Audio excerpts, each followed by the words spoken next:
Hi friends, good morning. I hope आप लोग अच्छे होंगे, मज़े में होंगे और तैयारी कर रहे होंगे। आज हम आपके एसएससी और रेलवे के जो पीछे पेपर में पूछे गए क्वेश्चन हैं उसको मैथ के कुछ बेहतरीन सवालों को लेके आए हैं, जो आपके एसएससी, जीडी तथा रेलवे के एग्जाम में आने वाले एग्जाम में बहुत ही बेहतरीन होंगे। इसी सीरीज में मेरा फर्स्ट क्वेश्चन है, देखिए तो त्रिभुज एबीसी का क्षेत्रफल 44 सेंटीमीटर स्क्वायर है और यदि डी बीसी का मध्य बिंदु, देखो क्या दिया हुआ है, एक त्रिभुज मान लीजिए तो त्रिभुज ए बी सी, इसका क्षेत्रफल कितना है 44 सेंटीमीटर स्क्वायर। और यदि डी बीसी का मध्य बिंदु है, बीसी का मध्य बिंदु क्या है, डी है, और ई जो है एबी का मध्य बिंदु है, एबी का मध्य बिंदु क्या है, ई है। तो त्रिभुज बी डी ई का क्षेत्रफल पूछ रहा है, बी डी ई, इस त्रिभुज का क्या पूछ रहा है, क्षेत्रफल पूछ रहा है। आप लोग जानते हैं कि यदि हम इसके एक मध्य बिंदु F मान ले तो इसको जब मिलाएंगे तो त्रिभुज का क्षेत्रफल कितना यूनिट बन जाएगा, 1 2 3 4, और सभी का कितना दिया हुआ, अर्थात 4 यूनिट इक्वल टू 44, इसीलिए 1 unit equal to 11 centimetre square. अर्थात इसका क्षेत्रफल कितना हो जाएगा 11 सेंटीमीटर स्क्वायर, इसका भी 11 और इसका भी 11 और इसका भी 11। तो इस तरह करके हम निकाल सकते हैं। इससे आगे आप नोट कीजिए, फिर हम आगे चलेंगे। इसका आंसर कितना हो जाएगा 11 सेंटीमीटर स्क्वायर।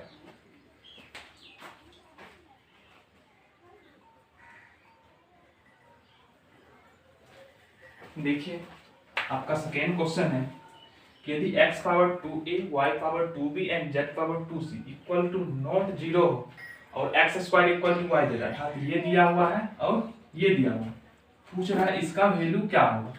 तो सबसे पहले मानिए इसका मान क्या है, 0 नहीं होगा, तो हम मान लेते हैं इसके बराबर क्या होगा, कोई एक संख्या k होगी। हम मान लेते हैं इसके बराबर कोई एक संख्या k होगी, तो इसीलिए यहाँ से x इक्वल टू क्या निकल जाएगा, k पावर 1/2a और y equal to k power 1/2b और z equal to k power 1/2c।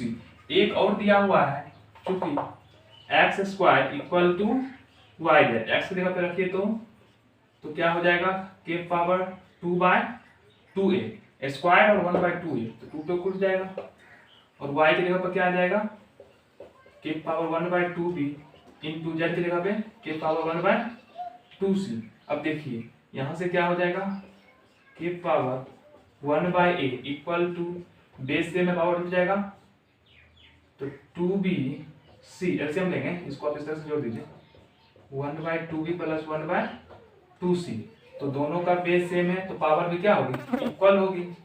तो अर्थात 1/a इक्वल टू क्या हो जाएगा, एलसीएम लीजिए तो 2bc, तो ये क्या हो जाएगा c प्लस b, तीसरा तीसरे गुना कीजिए तो 2bc equal to ac plus bc, क्या निकल गया है, ac प्लस bc। अब इसका मान निकालना है, इसीलिए ab plus bc plus ac by 2bc। अब ac प्लस bc क्या है, ac प्लस bc, इसके स्थान पर ये चला आएगा, तो ये है 2bc और एक 1 minute, ac plus bc equal to 2bc। फिर ये ab कौन सा है, थोड़ा सा दिक्कत हो गई है, 1/2a 1/2b और 1/2c, तो x स्क्वायर 1/a और ये क्या हो जाएगी 2, तो c प्लस b, तो ac प्लस ये ab हो जाएगी, क्या हो जाएगी ac प्लस ab, अर्थात इस AC और AB का वैल्यू क्या हो जाएगी 2BC, तो 2BC प्लस BC बाय, और नीचे में क्या है BC है, BC, तो आगे क्या आ जाएगा 3BC बाय BC, तो कट जाएगा, आंसर क्या आ जाएगा 3, तो इसका राइट आंसर 3 हो जाएगा।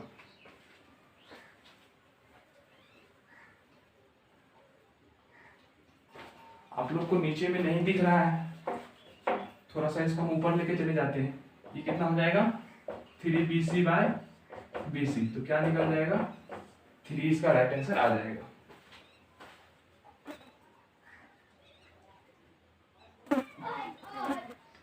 देखिए आपकी हिस्ट्री के क्वेश्चन नंबर 3 जो है बोल रहा है कि यदि त्रिभुज एबीसी की किसी वृत्त पर 3 बिंदु इस प्रकार है,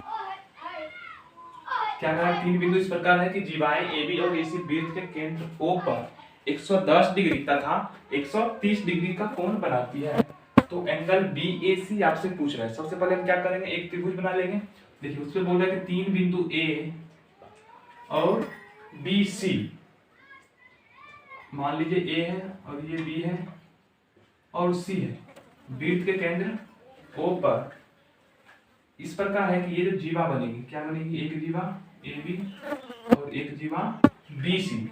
AB और AC, एक मिनट, AB और AC ये नहीं कौन बना रहा है, एंगल जो बना रहा है AB और AC। मान लीजिए ये जो दो जीवा बनी है AB और AC, वृत्त के केंद्र O पर क्या बना रही है, वृत्त के केंद्र O पर यह दोनों क्या कर रही है, 130 डिग्री, 110 डिग्री तथा 130 डिग्री का कोण बनाती है। तो कोण BAC, क्या पूछ रहे हैं आपको, BAC, इस कोण की वैल्यू पूछ रही है। तो देखिए तो 130 और 120 ये पूरा कितना हो गया है, ये पूरा हो गया है 240। तो वृत्त के केंद्र पे 360 कोण बनती है, तो ये कितना हो जाएगा 120। ये आपको थोड़ा सा छोटा बड़ा हो गया है, ये थोड़ा सा बड़ा होता और ये छोटा होता।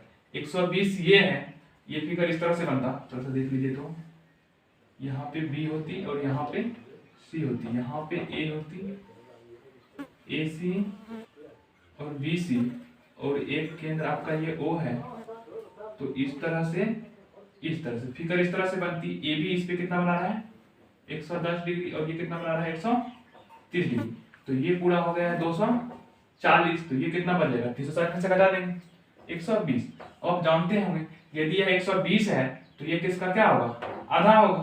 तो जब 120 है तो ये कोण कितना हो जाएगा 60 डिग्री, क्योंकि इस कोण का या क्या होती है, आधा होती है। तो इसका आंसर 60 डिग्री हो जाएगा। आई होप आप लोग समझे होंगे। आज के लिए इतना ही, जय हिंद।